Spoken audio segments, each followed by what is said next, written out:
আমাকে মাফ করে দিও হালকা। এতদিন তোমার সাথে রিলেশন করার জন্য আমার পক্ষে তোমাকে বিয়ে করা সম্ভব না। পারলে ভুলে যেও।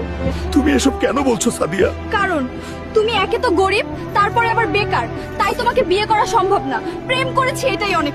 সাদিয়াকে আমি এত ভালোবাসলাম, আজ এর কোনো মূল্যই নাই সাদিয়ার কাছে।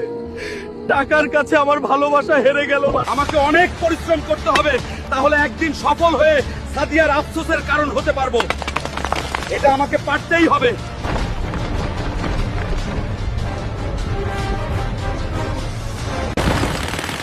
হালকা ভাই, তুমি যে লটারি কিনেছো সেখান থেকে 1 কোটি টাকা জিতেছো।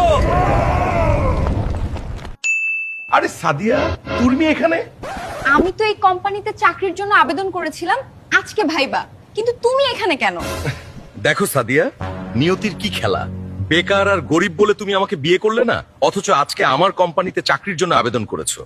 বড়লোক এক ছেলের সঙ্গে বিয়ে হয়েছিল, কিন্তু কয়েক মাস পর আমাকে ডিভোর্স দিয়ে ছেলেটি আরেকটা বিয়ে করে। টাকার জন্য তুমি একদিন আমার ভালোবাসাকে অস্বীকার করেছিলে, আজ তো বুঝলে জীবনেই টাকাই সব না, ভালোবাসাই পারে জীবনকে সুন্দর করতে। টাকার জন্য কখনো কেউ ভালোবাসাকে ত্যাগ করো না, কারণ টাকা একদিন ঠিকই হবে, কিন্তু ভালোবাসার মানুষকে হারালে আর ফিরে পাবে না।